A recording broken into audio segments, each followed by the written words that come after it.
Hello everyone and welcome back to a TVS Mini Lesson, this time with your Coach Harsha. So today we're going to be talking about the importance of getting guidance from a vocal coach and a little bit about vocal health. Alright, what do you do when something doesn't feel quite right in your singing and why it's important to reach out for help at some times. Okay, so we've heard many stories about Beyonce running and doing cardio while singing to kind of expand her vocal range, to work on her breathing and her vocal agility. So we've heard of a lot of funny things that artists do, their unique ways of improving their singing. Now you must be wondering, what is the connection between these unconventional things that people do and my singing? And you might not have the means to understand the links between these things. The other facet to this is that you might get a lot of different suggestions from everyone all over the internet, from different teachers, from different friends, and you might be finding yourself feeling very confused about what is it that is going to help exactly me and my vocal apparatus.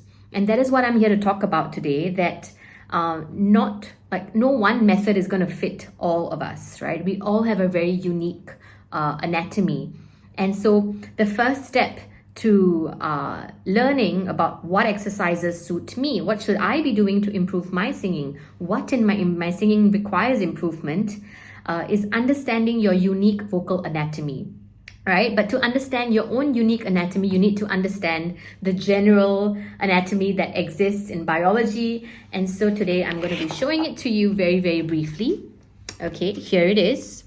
And I'm going to just speak to you from here. So I understand it's not very clear, but it's just supposed to give you the rough idea of what, is required in singing. You're essentially using your entire body.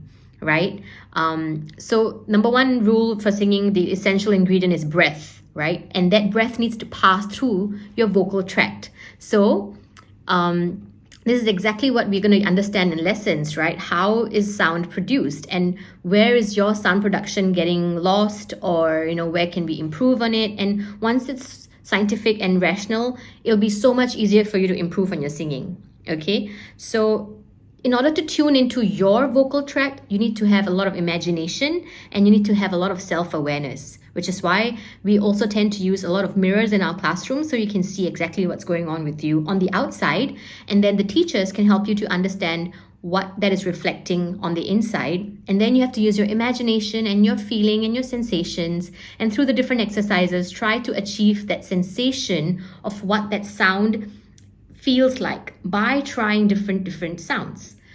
And we're all doing this in a very healthy and safe manner. We're not forcing you to push your throat, push your voice, lift your larynx too high, which, these are things you'll understand. So, we have to imagine the flow of breath, and the path here needs to be unobstructed, and then the sound comes out. Sometimes you have to imagine sending the voice to the chest for a chest voice.